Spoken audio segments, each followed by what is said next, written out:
দর্শক, আমাদের অনেকের ফোনেরই পাওয়ার বাটন, ভলিউম বাটন, মেলা রকমের বাটন সমস্যায় হয়েই থাকে।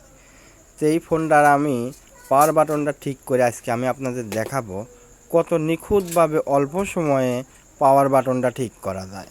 তো ভ্যাক্সেলটা খুলে নিছি, দেখতেই পাচ্ছেন। চার্জ সংযোগ দিয়ে দেখবো যে চার্জ ওঠে কিনা। অনেক সময় কাস্টমাররা কয় আমার ফোনে সব ভালো ছিল, পৃথিবীর সবচেয়ে ভালো ফোন এর, কিন্তু মিকারের কাছে আসে। ঠিক আছে, তো আমি ভলিউম বাটনটা খুলে নিলাম, চারদিক মাইপে মুপে দেখছি। পাওয়ারের বাটনে টিভি দিলে পরে আলো আসে, সব কিছুই হয়। এই যে আমার হাতে যে বাটন, এড্রিরই সমস্যা। ঠিক আছে, তো এড্রি নিখুঁতভাবে, অরিজিনালটা তো পাওয়া যায় না, তো এড্রি ভালোভাবে আমি ঠিক করে দেখাবো। এর জন্য লাগবে সুপার ব্লু, মানে এর ভিতরে একটা পাহাড় থাকে, সেই পাহাড়টা নাই হয়ে যায়। এই জন্য মনে হয় যে বাটন টিভি দিলে পরে এর ওই সাথে লাগিয়ে থাকে, কিন্তু কাজ করে না। তো বাটনটা আমি হাতে নিছি, দেখতেই পাচ্ছেন। এজো খুবই সুন্দরভাবে হাতে নিছি বাটন।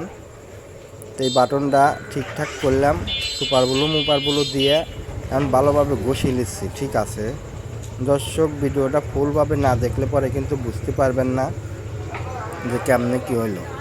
তো ঘষিয়ে নিয়ে চারদিক সমান করতেছি, দেখতেই পাচ্ছেন কত সুন্দর নিখুঁতভাবে কাজ করতেছি। তো ঘষে দিলে পরেই কিন্তু ঠিক হয়ে যায়। তো দর্শক, আমি আপনাদের এখন দেখাচ্ছি কিভাবে কি হয়।